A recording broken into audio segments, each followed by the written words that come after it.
देखिए, आज supreme court के अंदर जिस तरीके से एप्लीकेशन लगी थी, जो दिल्ली दंगों का जो पूरा मामला था, इसके अंदर शर्जिल इमाम, उमर खालिद, मिरान हैदर और गुलफिशा फातिमा और इसके अलावा शिफा उर रहमान, इन सबकी जमानत याचिका जो है वो सुप्रीम कोर्ट में लगाई गई थी। सुप्रीम कोर्ट ने इस पूरे मामले के अंदर दिल्ली पुलिस को नोटिस जारी किया है और इस पूरे मामले में अब 7 अक्टूबर को अगली सुनवाई होगी। जो पूरा मामला है, मैं आपको बता दूं कि ये दिल्ली दंगों से जुड़ा, जो कि 2020 के दिल्ली के जो दंगे थे उनसे जुड़ा ये मामला है और निचली अदालत से लेकर हाईकोर्ट तक जो है वो इन सभी आरोपियों की बेल रिजेक्ट कर चुका है। यही कारण है कि अब इन सब आरोपियों ने जो सुप्रीम कोर्ट के अंदर अपनी बेल एप्लीकेशन मूव की थी, जिसके बाद आज सुप्रीम कोर्ट में इस पूरे मामले की सुनवाई हुई। बाकायदा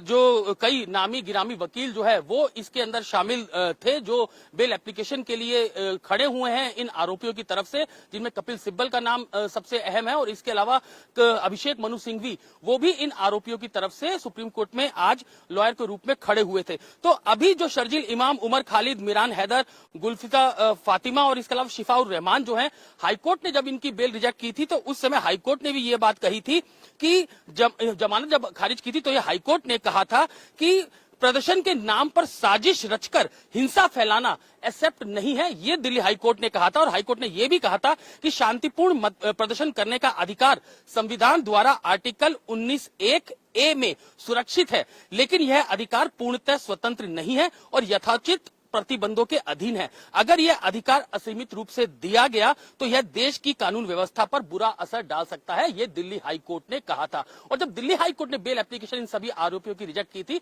तो उसके बाद इन सभी आरोपियों ने सुप्रीम कोर्ट मूव किया था, बेल एप्लीकेशन मूव की थी, जिसमें आज इस पूरे मामले के अंदर अहम सुनवाई हुई और दिल्ली पुलिस की स्पेशल सेल को ये नोटिस जारी किए गए हैं और इस पे जो अगली सुनवाई होगी वो 7 अक्टूबर को होगी। पूरा मामला जो हम आपको बताएं कि 2020 के दंगों का है, जिसमें कई गिरफ्तारियां जो है वो दिल्ली पुलिस ने इस पूरे मामले के अंदर की थी। पहले लोकल पुलिस, क्योंकि कई जिलों के अंदर ये दंगे फैले थे, और उसके बाद लोकल पुलिस ने इन पूरे मामलों के अंदर जो है वो गिरफ्तारियां की थी। उसके बाद मामला क्राइम ब्रांच को दिया गया था। क्राइम ब्रांच ने इसके अंदर कई गिरफ्तारियां की, लेकिन जब दिल्ली पुलिस की जब तफ्तीश आगे चली, क्राइम ब्रांच की तफ्तीश आगे चली, तो उसमें यह पता लगा कि एक बड़ी कॉन्स्पिरेसी जो है वो दिल्ली दंगों के अंदर की गई, जिसमें जो है वो शर्जिल इमाम, उमर खालिद, मिरान हैदर, गुलफिशा फातिमा और शिफा उर रहमान शामिल है। कई बकायदा व्हाट्सएप चैट जो है वो दिल्ली पुलिस को मिली थी, जिसके अंदर ये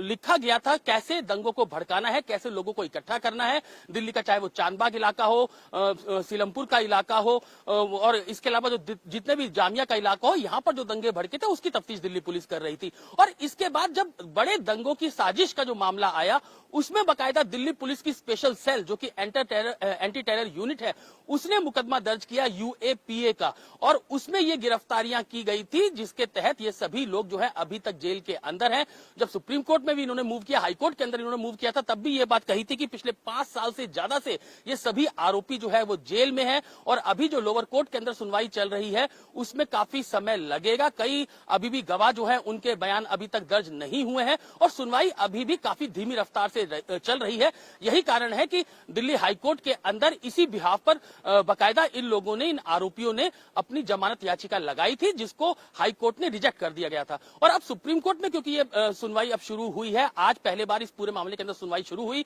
जिसके अंदर सुप्रीम कोर्ट ने पूरा मामला सुना और उसके बाद जितने भी आरोपी थे उनकी बातें सुनने के बाद जो दिल्ली पुलिस की जो स्पेशल सेल है उसको नोटिस जारी किया गया है और अब इस पूरे मामले पर 7 अक्टूबर को सुनवाई होगी। तो अब दिल्ली पुलिस की जो स्पेशल सेल है, जो कि दिल्ली दंगों की बड़ी साजिश की इन्वेस्टिगेशन कर रही है, जिसमें UAPA का मामला है कि कैसे अनलॉफुल एक्टिविटी जो है वो दिल्ली के अंदर हुई, कैसे पूरी साजिश दिल्ली के अंदर रची गई, कैसे दिल्ली को दंगों में तब्दील कर दिया गया और कैसे ये जो आरोपी जिनकी जमानत जो पिछले 5 साल से अभी तक जेल के अंदर है, इनको बेल नहीं दी जानी चाहिए, क्योंकि एक बड़ी साजिश का मामला था। इन्होंने पूरी दिल्ली को जो है वो दंगों के अंदर झकझोर कर रख दिया था, दंगों के अंदर डाल दिया था। ये तमाम चीजें जो है वो दिल्ली पुलिस की स्पेशल सेल की तरफ से दिल्ली हाईकोर्ट के अंदर कही गई थी। और अब क्योंकि जब दिल्ली पुलिस स्पेशल सेल को नोटिस जारी सुप्रीम कोर्ट की तरफ से किया गया है, तो अब लिखित में एक एफिडेविट जो है वो दिल्ली पुलिस देगी, अपना जवाब दाखिल करेगी दिल्ली पुलिस की स्पेशल सेल UAPA के मामले में। और उसके बाद अब जो सुप्रीम कोर्ट है वो डिसाइड करेगा कि आखिर जो ये आरोपी हैं उनको किस तरीके से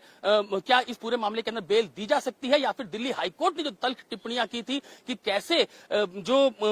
किसी को भी अधिकार है ये प्रदर्शन करने का, लेकिन अगर उसके अंदर इस तरीके से दंगे होते हैं और उसके जो आरोपी है वो जेल के अंदर है, तो उनको अभी जमानत नहीं दी जानी चाहिए। तो हाईकोर्ट ने जब ये बेल एप्लीकेशन रिजेक्ट की है तो उसके बाद ये सुप्रीम कोर्ट में अब बेल एप्लीकेशन लगी है। लेकिन 2020 के दंगों की हम आपको अगर बात बताएं, जिसके अंदर जो बड़ी साजिश का जो मामला है उसमें शर्जिल इमाम, उमर खालिद, मिरान हैदर, गुलफिया फातिमा और शिफाउर रहमान, इनको दिल्ली पुलिस की स्पेशल सेल ने यह कहा है कि ये लोग पूरी दिल्ली को जो है वो कैसे दंगों के अंदर डालना चाहते थे, झोंकना चाहते थे, कैसे व्हाट्सएप ग्रुप बने, कैसे इन्होंने एक बड़ी साजिश रची कि और कैसे स्टूडेंट्स को जो है वो इकट्ठा किया, पूरे दिल्ली को इन्होंने दंगों की आग में झोंक कर रख दिया। तो ये पूरी तफ्तीश जो कि दिल्ली पुलिस की स्पेशल सेल कर रही थी, जो कि बड़ी साजिश, दिल्ली दंगों की एक बड़ी साजिश का जो मामला है जिसकी इन्वेस्टिगेशन दिल्ली पुलिस की स्पेशल सेल कर रही है, बकायदा यूएपीए अनलॉफुल एक्टिविटी के तहत ये मुकदमा दर्ज किया गया। तो उसमें अब लगातार ये आरोपी कह रहे हैं कि वो पिछले 5 साल से जेल के अंदर है। जो निचली अदालत है उसके अंदर सुनवाई जो है वो काफी धीमी गति से चल रही है और जो आरोपी हैं उनको ये अधिकार है कि उनको अब बेल दे दी जाए। साथ में ये भी कहा गया है कि ये जो सभी लोग हैं जो आरोपी यूएपीए में बड़ी दंगों की साजिश में बनाए गए हैं, ये सभी छात्र हैं, इनको जमानत दी जानी चाहिए। तो अब क्योंकि सुप्रीम कोर्ट में ये मैटर सामने आ गया है, सुप्रीम कोर्ट में ये मैटर चला गया है, दिल्ली हाई कोर्ट में जब बेल रिजेक्ट इन आरोपियों की गई, तो उसके बाद अब सुप्रीम कोर्ट जो 7 अक्टूबर को इस पूरे मामले पर आगे की सुनवाई करेगा, उसमें देखने की बात होगी कि आखिर दिल्ली पुलिस की स्पेशल सेल क्या जवाब दाखिल करती है। निश्चित रूप से यही जवाब दाखिल किया जाएगा दिल्ली पुलिस की स्पेशल सेल की तरफ से कि कैसे दिल्ली को जो है वो दंगों के अंदर पूरा इन्होंने झोंक दिया था, कैसे बड़ी साजिश रची, कैसे दिल्ली के अंदर दंगे कराए जाएं। ये सभी इन आरोपियों ने एक पूरी जो कॉन्स्पिरेसी है वो तैयार की थी और इसके तहत ही ये जो आरोपी है इनकी गिरफ्तारियां की गई थी। तो अब क्योंकि ये आरोपी पिछले 5 साल से तिहाड़ जेल के अंदर बंद हैं और लगातार क्योंकि निचली अदालत ने जिस तरीके से इनकी बेल रिजेक्ट करी, उसके बाद दिल्ली हाईकोर्ट इनकी बेल रिजेक्ट कर चुका है और अब इन लोगों ने सुप्रीम कोर्ट में मूव किया है। दिल्ली पुलिस की स्पेशल सेल को अपना जवाब दाखिल करना है और उसके बाद